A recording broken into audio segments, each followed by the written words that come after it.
Hello student, इसके पहले जो है हमने क्लास में पढ़ा हुआ था कि जो है यूकैरियोटिक और प्रोकैरियोटिक कोशिका में अंतर, मतलब कि difference between prokaryotic cell and eukaryotic cell. ठीक है। तो आज हम जो है आज की जो है क्लास में बात करने वाले हैं कि जो है जो कोशिका के प्रमुख भाग होते हैं, मतलब कि जो है पार्ट्स ऑफ सेल। ठीक है। पार्ट्स ऑफ सेल में जो है हम आज बात करने वाले हैं कि जो है जो कितने पार्ट्स होते हैं सेल के, और जो है उस पार्ट में जो है आज हम जो है क्या करेंगे, कोशिका द्रव्य की बात करेंगे, मतलब कि जो है प्रोटोप्लाज्म की हम आज बात करने वाले हैं। ठीक है। तो क्या है कि जीव द्रव्य, ठीक है, जीव द्रव्य के बारे में हम बात करेंगे। ठीक है। सॉरी, क्या है कि आज हम जीव द्रव्य के बारे में, जिसको बोलते हैं प्रोटोप्लाज्म। ठीक है। जो कोशिका द्रव्य होता है वो साइटोप्लाज्म होता है, और जो ये जीव द्रव्य होता है उसको जो है क्या बोलते हैं कि जो है प्रोटोप्लाज्म बोलते हैं। ठीक है। तो अब हम देखेंगे कि जो है कोशिका के प्रमुख भाग। ठीक है। तो आज का हमारा टॉपिक रहेगा कोशिका के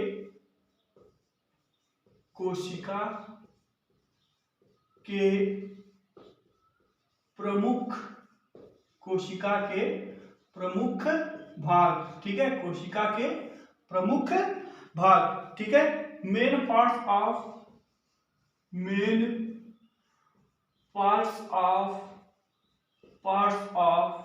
सेल। ठीक है। Main parts of cell. ठीक है। इसमें लिखेंगे किसी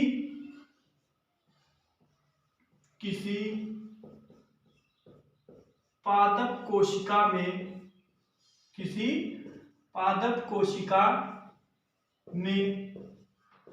तीन प्रमुख भाग होते हैं। ठीक है। ये जो पादप कोशिका, ठीक है, जो कोशिका होता है वो दो प्रकार का होता है। ठीक है। मतलब कि यूकैरियोटिक कोशिका में क्या होता है, कोशिका दो प्रकार का होता है। एक जो है जंतु कोशिका, मतलब कि एनिमल सेल, और जो है दूसरा आपका हो जाएगा पादप कोशिका या प्लांट सेल। ठीक है। जो प्लांट सेल होता है उसमें क्या होता है कि जो है सेल वॉल पाया जाता है। ठीक है। सेल वॉल मतलब कोशिका भित्ति जो है वो पाई जाती है। लेकिन जो जंतु कोशिका होता है, मतलब कि एनिमल सेल, उनमें जो है क्या होता है कि जो है जो क्या होता है कि जो कोशिका भित्ति होती है वो एब्सेंट होती है, मतलब कि नहीं पाई जाती है। ठीक है। और जो रिक्तिकाएं होती है, जिसको हम वैक्यूल्स बोलते हैं, वो जो है पादप कोशिका मतलब प्लांट सेल में प्रेजेंट होता है, और वो जो है साइज में बहुत बड़े बड़े होते हैं। लेकिन जो है जो जंतु कोशिका होता है उसमें जो है जो एनिमल सेल होते हैं उसमें जो है वो वैक्यूल्स एब्सेंट होते हैं, या फिर जो है बहुत छोटे छोटे पाए जाते हैं। ठीक है। तो हम बात करेंगे जो है किसी पादप कोशिका में जो तीन प्रमुख भाग होते हैं वो कौन कौन से होते हैं। ठीक है। आप लिखेंगे देयर आर, इंग्लिश वाले लिखेंगे there are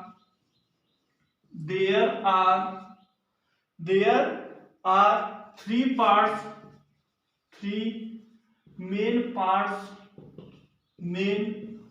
parts of plant cell.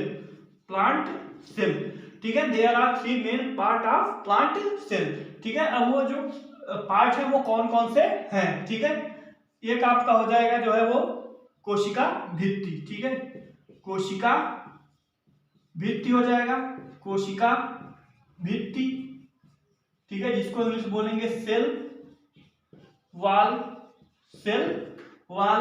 दूसरा हो जाएगा आपका जीव द्रव्य, जिसको बोलेंगे प्रोटोप्लाज्म।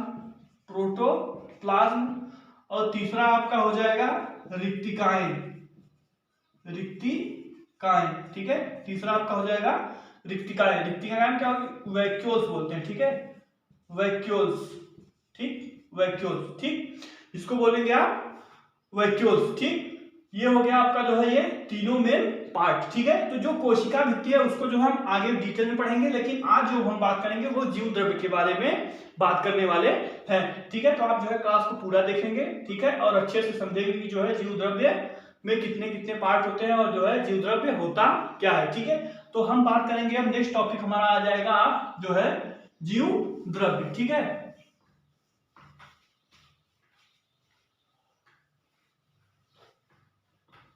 हमारा जो नेक्स्ट टॉपिक होगा वो हो जाएगा आपका जीव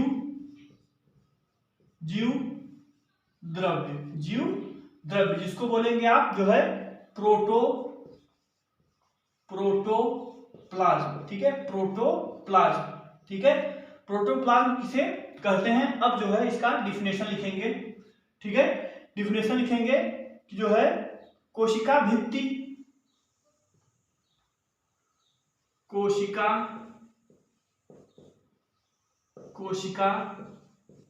भित्ति, ठीक है, कोशिका भित्ति से घिरे हुए,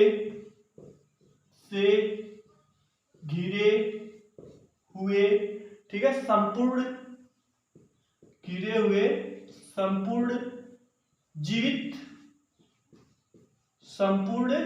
जीवित, ठीक है, संपूर्ण जीवित भीतर के भाग, संपूर्ण जीवित भीतर के भाग जीवद्रव्य कहलाता है, ठीक है। संपूर्ण क्या है, कोशिका भित्ति से घिरे हुए संपूर्ण जीवित भीतर के भाग जीवद्रव्य कहलाते हैं, ठीक है। अब जो है इंग्लिश में क्या लिखेंगे, the whole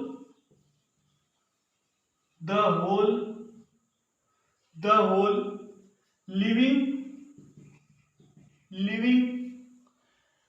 substance which is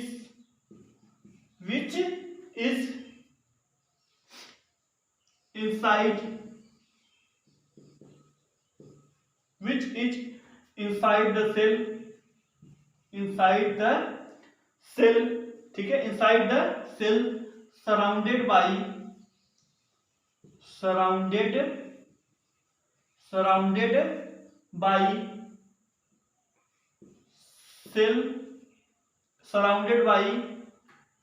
क्या होता है, सराउंडेड बाई सेल वॉल, ठीक है, surrounded by cell wall is called as protoplasm, ठीक है, प्रोटोप्लाज्म, ठीक है। क्या लिखेंगे, the whole living substance inside the cell surrounded by cell wall is called as protoplasm, ठीक है। कोशिका भित्ति से घिरे हुए संपूर्ण जीवित भीतर के भाग जीवद्रव्य कहलाते हैं, ठीक है। ये हो गया आपका जो है जीवद्रव्य की जो है वो परिभाषा हो गई, ठीक है। अब हम आगे पढ़ेंगे जो है इसकी खोज किसने की, इसका जो है नामकरण किसने किया, ठीक है। तो आगे जो है हम बात करेंगे इसके खोजकर्ता, ठीक है।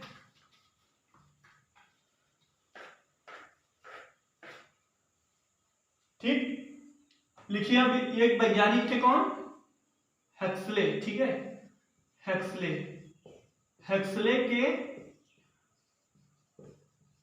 अनुसार, ठीक है, हेक्सले के अनुसार मतलब कि जो वैज्ञानिक हेक्सले थे उन्होंने क्या बताया था, उन्होंने बताया था कि जो है जीवद्रव्य जीवन का जो है वो भौतिक आधार होता है, ठीक है। हेक्सले ने बताया कि जो है जो जीवद्रव्य होता है वो जो है क्या होता है कि जीवन का भौतिक आधार होता है। तो हेक्सले के अनुसार क्या लिखेंगे, जीवद्रव्य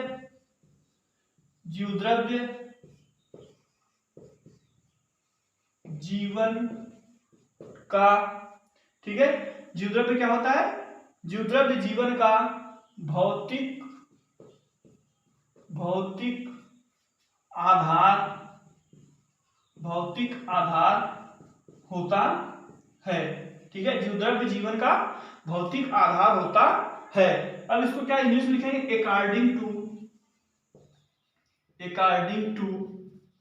क्या लिखेंगे, अकॉर्डिंग टू हेक्सले, ठीक है, अकॉर्डिंग टू हेक्सले क्या लिखेंगे कि क्या है, जो प्रोटोप्लाज्म है, ठीक है, protoplasm is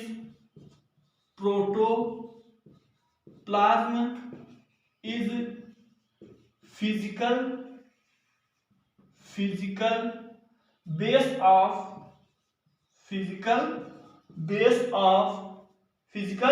base of life, ठीक है, फिजिकल बेस ऑफ लाइफ, मतलब प्रोटोप्लाज्म क्या होता है, वो जो है एक भौतिक आधार होता है जीवन का। ठीक है, अब हम इस बात करेंगे जो है प्रोटोप्लाज्म वाज डिस्कवर्ड, मतलब कि इसके जो है जो डिस्कवर जिन्होंने जो है इसकी खोज की थी उनका नाम भी लिखेंगे। ठीक है, क्या होगा, जीवद्रव्य, जीवद्रव्य की खोज। ठीक है, जीवद्रव्य की खोज क्या है, क्या नाम है उनका, जो है डुजार्डिन। ठीक है, डुजार्डिन, डुजार्डिन, डुजार्डिन द्वारा, डुजार्डिन द्वारा, ठीक है, 1835 ईस्वी में किया गया था, किया गया था। ठीक है, जीवद्रव्य की खोज डुजार्डिन द्वारा 1835 ईस्वी में किया गया था। अब लिखेंगे protoplasm, protoplasm was discovered by, discovered by, discovered by Dujardin, Dujardin. ठीक है, डुजार्डिन मतलब कि यहाँ जो है ये हो जाएगा आपका जे। ठीक है, ये होगा आपका जे, डुजार्डिन। ठीक है, डुजार्डिन इन 1835, इन 1835। ठीक, क्या है, प्रोटोप्लाज्म, प्रोटोप्लाज्म वाज हो जाएगा, सॉरी। ठीक है, प्रोटोप्लाज्म वाज डिस्कवर्ड बाय डुजार्डिन इन 1835। ठीक है, अब हम बात कर लेते हैं कि जो है खोज तो जो है इन्होंने कर लिया, लेकिन जो है क्या था कि जो है इसका जो नाम, ठीक है, इसका जो नाम प्रोटोप्लाज्म जो है किसने दिया। ठीक है, इसकी हम बात करेंगे आगे। ठीक है,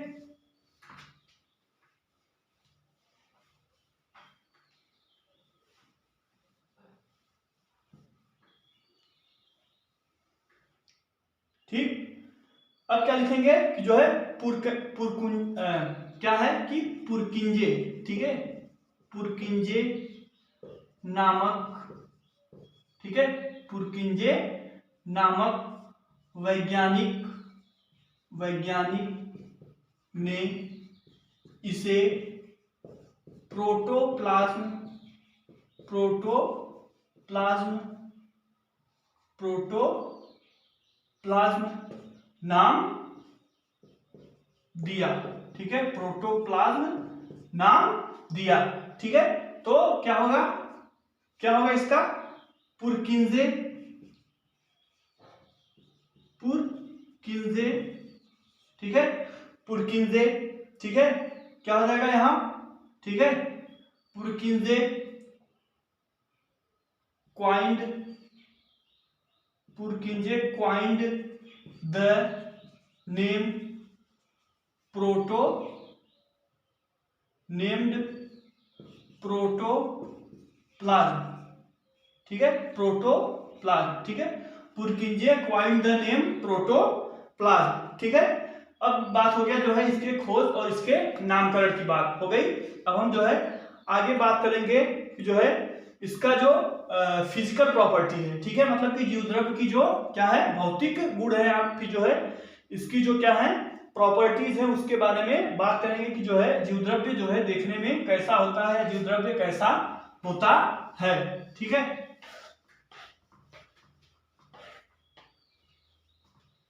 ठीक, अब देखेंगे जीवद्रव्य के गुण। ठीक है, जीवद्रव्य, जीवद्रव्य के गुण। ठीक है, properties of, properties of protoplasm. ठीक है, प्रॉपर्टीज ऑफ प्रोटोप्लाज्म। ठीक है, इसको लिखेंगे जीवद्रव्य,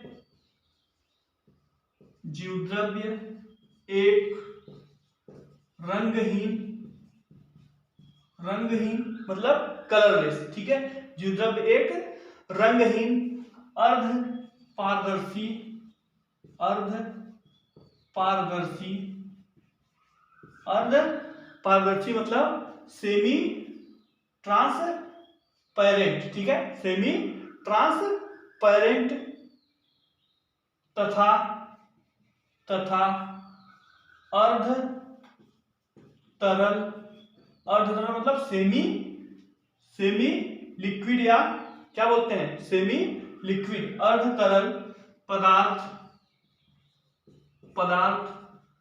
होता है। ठीक है, जीवद्रव्य एक रंगहीन, अर्धपारदर्शी तथा अर्ध तरल पदार्थ होता है।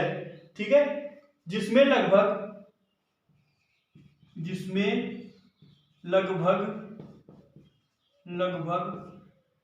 60 to 70%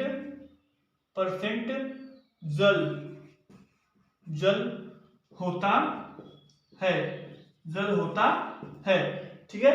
इसको लिखेंगे protoplasm is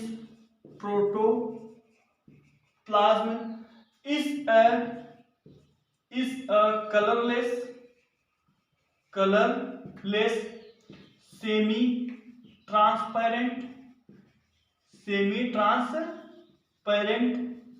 and semi liquid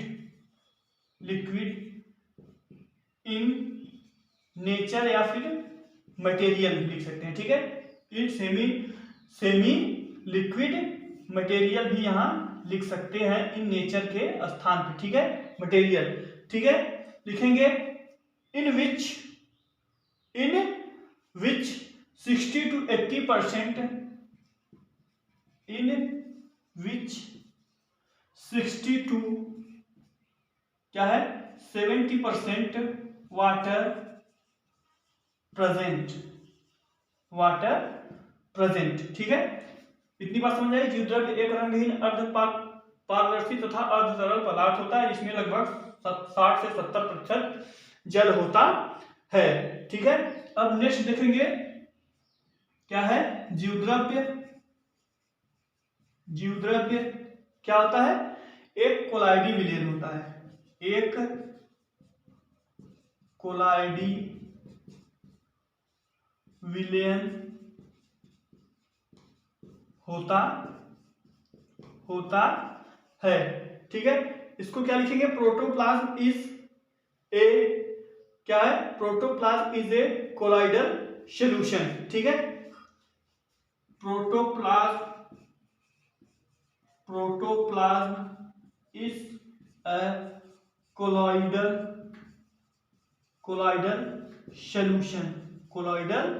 solution. ठीक है, जीवद्रव्य एक कोलाइडी विलयन होता है। ठीक है, अब इसका जो है एक नेक्स्ट जो है देखेंगे, नेक्स्ट प्रॉपर्टीज क्या है उसके। ठीक है, मतलब कि तीसरा। ठीक है, तीसरी प्रॉपर्टी हम देखेंगे इसका क्या है कि जो है जो जीवद्रव्य होता है वो क्या है, जीवद्रव्य में विटामिन तथा हार्मोन्स भी पाए जाते हैं। जीवद्रव्य में विटामिन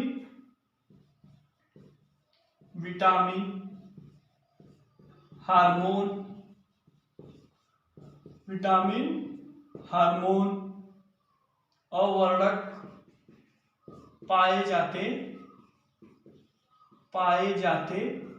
हैं। ठीक है, क्या है, जीवद्रव्य में विटामिन हार्मोन वर्णक पाए जाते हैं। ठीक है, लिखेंगे vitamin hormone pigment present in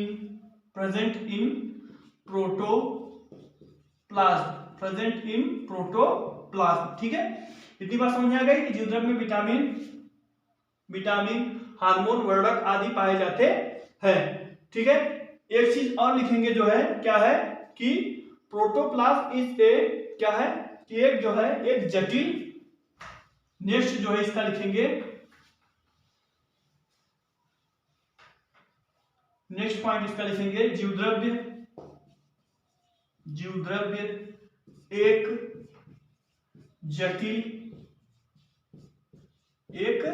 जटिल जीवद्रव्य एक जटिल, ठीक है, जटिल मिश्रण है जो या फिर लिख सकते हैं जिसमें nitrogen, nitrogen, hydrogen, nitrogen, hydrogen एवं ऑक्सीजन पाए जाते हैं। ठीक है, इसमें लिखेंगे साइटोप्लाज्म नहीं, protoplasm is a complex mixture in which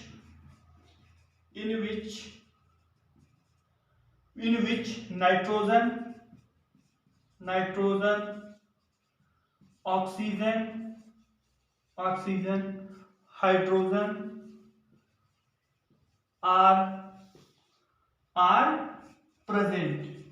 are present। ठीक है, ये हो गया जो है आपका प्रॉपर्टीज, कुछ जो है जीवद्रव्य के गुण हो गए। ठीक है, क्या है ये वाला, क्या है, जीवद्रव्य एक जटिल मिश्रण है जिसमें नाइट्रोजन, हाइड्रोजन और ऑक्सीजन पाए जाते हैं। ठीक है, तो ये हो गया आपका जो है जीवद्रव्य जो है। ठीक, जीवद्रव्य हम जो है आगे पढ़ेंगे जो है वो केंद्रक के बारे में। ठीक है, क्योंकि क्या होता है जीवद्रव्य में जो है वो केंद्रक भी पाए जाते हैं। ठीक है, तो आगे वाली क्लास में हम पढ़ेंगे जो है केंद्रक के बारे में, और आज की क्लास सिर्फ इतना ही। ठीक है, थैंक यू।